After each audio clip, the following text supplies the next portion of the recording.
નમસ્કાર મિત્રો, તમે જોઈ રહ્યા છો ખેડૂત વિકાસ યુટ્યુબ ચેનલ. ખેડૂત મિત્રો, આજના આ વિડીયોમાં આપણે જોવાના છીએ તારીખ 6 જુલાઈ 2024 અને વાર છે મિત્રો આજે શનિવાર. તો આજે આપણે હવામાન કેવું રહી શકે છે, ઉપરાંત ગુજરાતના કયા કયા વિસ્તારોમાં વરસાદ પડી રહ્યો છે, ઉપરાંત હાલ જે સિસ્ટમ છે એ કઈ જગ્યાએ સક્રિય છે તેની પણ સંપૂર્ણ માહિતી મેળવવાના છીએ. તેથી વિડીયોમાં સુધી બની રહેજો. ઉપરાંત મિત્રો, ચેનલમાં નવા હોય તો ખાસ ચેનલને સબસ્ક્રાઈબ કરી દેજો.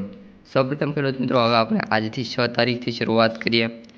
તો 6 તારીખે આપણે તમે જોઈ શકો છો અત્યારે 6:30 ઉપર થઈ ગયેલું છે. અને વરસાદની વાત કરીએ તો સૌરાષ્ટ્ર વિસ્તાર અને જૂનાગઢના જે વિસ્તારોમાં આપણે ગઈકાલે કહ્યું હતું એ જ રીતની સ્થિતિ જોવા મળી રહી છે.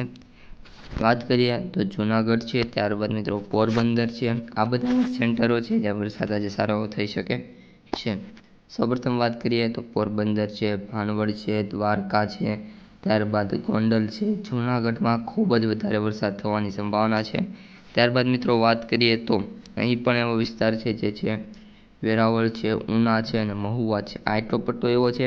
સાથે સાથે વાત કરી દઈએ બીજા પટ્ટાની તો મિત્રો છે તમને બ્લુ કલરનો પટ્ટો અત્યારે જોવા મળી રહ્યો છે. એ પટ્ટામાં આજે વરસાદ થવાની સારી એવી સંભાવના દેખાતી જોવા મળી રહી છે, જે દ્વારકાથી લઈ અને ઉના અને મહુવા સુધી જોવા મળી રહ્યું છે. ત્યારબાદ વાત કરીએ તો અલંગ છે, ભાવનગર છે, અમરેલી છે. અલંગ, ભાવનગર, અમરેલી, જસદણ, બોટાદ, રાજકોટ, આ બધા એવા વિસ્તારો છે જ્યાં ખૂબ જ વધારે વરસાદ થવાની સંભાવના નથી, પરંતુ મીડિયમ વરસાદ થઈ શકે છે, કારણ કે હાલ ચોમાસું ચાલી રહ્યું છે અને વરસાદ ઓલ ઓવર બધી જગ્યાએ થતો જોવા મળતો હોય છે. ત્યારબાદ વાત કરીએ ખેડૂત મિત્રો તો આપણે જે મોરબી છે, સુરેન્દ્રનગર છે, કુડા છે, વિરમગામ છે અને ત્યારબાદ આ ધોળકા છે અને ખંભાતના જે વિસ્તાર છે ત્યાં આ બધા વિસ્તારોમાં પણ મીડિયમ વરસાદ થવાની સંભાવના છે. પરંતુ હું તમને કલર ચેન્જ કરીને કહું છું કે જે દ્વારકા અને ખંભાત છે, આ બે વિસ્તારોમાં આજે સારો એવો વરસાદ થઈ શકે છે. બાકી વાત કરીએ તો બીજી સેન્ટરોમાં પણ સારો એવો વરસાદ થઈ શકે છે. વાત કરીએ એમની તો દક્ષિણ ગુજરાતમાં આવીએ તો દક્ષિણ ગુજરાતમાં આપણે સૌપ્રથમ અહેમદાબાદથી શરૂઆત કરીશું.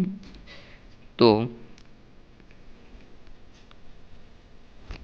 મહેસાણા છે, હિંમતનગર છે, ડુંગરપુર છે, લુણાવાડા છે, અમદાવાદ છે, રાધનપુર છે. તો મિત્રો આ બધા એવા વિસ્તારો છે જ્યાં આજે સારો એવો વરસાદ થઈ શકે છે. અને દક્ષિણ ગુજરાતમાં જે અત્યારે સિસ્ટમ ઉત્તર પ્રદેશ બાજુ છે તેમની અસર આ બધા વિસ્તારોમાં થઈ રહી છે અને જેમનો વિસ્તાર પણ ખૂબ જ લાંબો છે, જેના કારણે આ વિસ્તારોમાં સારો એવો વરસાદ પડી શકે છે. ત્યારબાદ વાત કરીએ તો ગોધરા છે, ત્યારબાદ નડિયાદ છે, ધોળકા છે, ખંભાત છે, વડોદરા છે, બારડોલી છે, આ બધા વિસ્તારોમાં પણ સારો એવો વરસાદ થઈ શકે છે.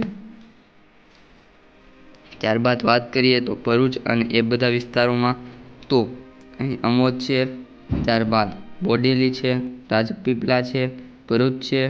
ત્યારબાદ આપણે વાત કરીએ તો નવાપુર છે, વ્યારા છે, સુરત છે, આ બધા વિસ્તારોમાં પણ સારો એવો વરસાદ થઈ શકે છે. અને એન્ડ ઓફ ધ ડે આપણે વાત કરીએ તો વલસાડમાં આજે જે મિત્રો વલસાડના હોય અને વિડીયો જોતા ખાસ કે જો વલસાડમાં વરસાદ હશે તે સિસ્ટમ છે એ નવી બની રહી છે, જેની અસર વલસાડ ઉપર થવાની છે અને સાથે સાથે આખો પટ્ટો ઘેરી લેવાની છે. એટલે આ જે વિસ્તારો છે તેમાં વરસાદ થશે. ઉપરાંત વાત કરીએ મિત્રો હવે તો સારો એવો વરસાદ આ બધા વિસ્તારમાં થઈ જશે. હવે બાકી વાત કરીએ તો આ બધી સિસ્ટમો અહીં એક્ટિવ છે અને અત્યારે જે સિસ્ટમ છે એ ગઈકાલની જેમ જ આપણે વાત કરીએ તો જે આપણે દિલ્હી છે, ઉત્તર પ્રદેશનો જે વિસ્તાર છે, નેપાળનો, અને એમાં અત્યારે મિત્રો ચાલી રહી છે.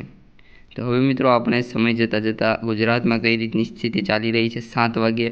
હવે આપણે 7 તારીખે જોઈએ તો 7 તારીખે 10 વાગે આપણે સ્ટોપ કરેલું છે. તો 7 તારીખે 10 તારીખે પણ આપણે જે પટ્ટો છે દ્વારકામાં ઓછો વરસાદ થશે, પરંતુ દ્વારકાની સાથે સાથે આપણે વાત કરી દઈએ તો જૂનાગઢના અને ઉનાના જે વિસ્તાર વચ્ચે જે પેટા વિસ્તાર આવે છે તેમાં વરસાદ થઈ શકે છે. સાથે સાથે અહીં આપણો સૌરાષ્ટ્ર વિસ્તાર છે જેમાં અમરેલી, ભાવનગર, રાજકોટ, આ બધા વિસ્તારોમાં પણ સારો વરસાદ થશે. ત્યારબાદ જામનગરમાં પણ વરસાદ થશે. હવે મિત્રો આપણે વાત કરીએ કચ્છ બાજુની વિસ્તારની. તો કચ્છમાં વાત કરીએ તો આ બધા વિસ્તારોમાં મીડિયમ વરસાદ થશે અથવા તો ખૂબ જ ઓછો વરસાદ થઈ શકે છે, જેમાં લખપત છે, ખાવડા છે, રાપર છે, ગાંધીધામ છે, ભાડેલી છે અને નલિયા છે. તો આ બધા વિસ્તારોમાં મીડિયમ વરસાદ થવાની મોટી સંભાવના દેખાતી જોવા મળી રહી છે. ત્યારબાદ વાત કરીએ મિત્રો તો રાધનપુર, પાલનપુર, થરાદ, અબુરોડ આ બધા વિસ્તારોમાં પણ મીડિયમ વરસાદ થશે અને સારો એવો વરસાદ થઈ શકે છે. 7 તારીખે હવે મિત્રો આપણે 8 તારીખનું જોઈએ. 8 તારીખે કયા કયા વિસ્તારોમાં વરસાદ થઈ શકે છે, ઉપરાંત ગુજરાતમાં કઈ રીતની સ્થિતિ જોવા મળી રહી છે તેની પણ માહિતી મેળવી દઈએ.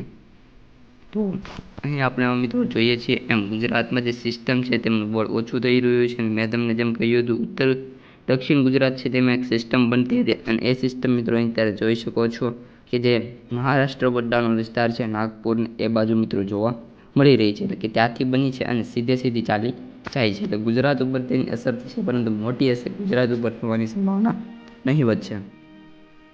હવે મિત્રો આપણે ફરી એકવાર આગળ વધીએ અને મેપ શું કહી રહ્યું છે તે જોઈ લઈએ.